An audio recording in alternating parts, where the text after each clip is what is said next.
અમરેલીના રાજુલામાં વિશ્વ સિંહ દિવસ નિમિત્તે ભેરાઈ ગામે આવેલા સિંહ મંદિર ખાતે અનોખી ઉજવણી કરવામાં આવી, જેના ભાગરૂપે ધારાસભ્ય હીરાભાઈ સોલંકી ઉપસ્થિત રહ્યા અને સિંહણની પ્રતિમાને ફૂલહાર કરી પૂજા અર્ચના કરી વંદના કરવામાં આવી હતી. ભારતમાં એકમાત્ર સિંહનું મંદિર છે જે અમરેલી જિલ્લાના રાજુલા તાલુકાના ભેરાઈ ગામે આવેલું છે. વર્ષ 2014માં બે સિંહણો રેલવે પર અકસ્માતમાં મૃત્યુ પામી હતી અને તે સિંહણ વચ્ચે રહેતી અને ખૂબ જ લોકો તેને પ્રેમ કરતા હતા. ત્યારે વનપ્રેમીઓ, નેચર ક્લબ અને માલધારીઓ દ્વારા સિંહણનું સ્મૃતિ મંદિર બનાવવામાં આવ્યું છે અને અહીં દર વર્ષે સિંહ દિવસ નિમિત્તે અનોખી રીતે ઉજવણી કરવામાં આવે છે.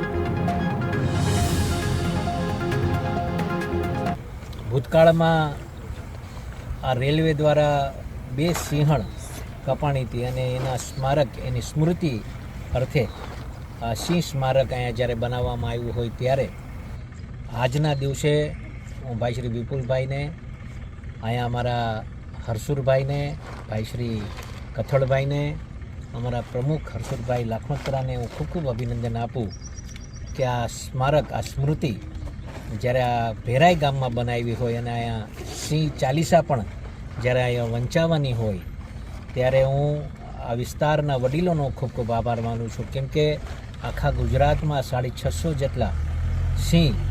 અહીંયા વસવાટ કરે છે. નિમિત્તે રાજુલા તાલુકામાં અનેક સ્કૂલોમાં કાર્યક્રમ કરવામાં આવેલ હતા, જે સંદર્ભે ભાગ લઈ અને આ ભેરાઈ ખાતે આવેલ સિંહ સ્મૃતિ મંદિર ખાતે કાર્યક્રમ યોજવામાં આવ્યો હતો. માનનીય ધારાસભ્ય સાહેબ શ્રી હીરાભાઈ સોલંકી તેમજ અન્ય આગેવાનોની ઉપસ્થિતિમાં તેમજ ગામ લોકોના સાથ સહકારથી જે સિંહ સંરક્ષણની કામગીરીમાં વધુ વેગ મળે તેમજ સિંહ સંરક્ષણની કામગીરી સાથે સાથે લોકહિતને જાળવણી થઈ શકે તે બદલ આ કાર્યક્રમમાં જે કંઈ ચર્ચા કરવામાં આવી હતી તેમજ 2 મિનિટના મૌન તથા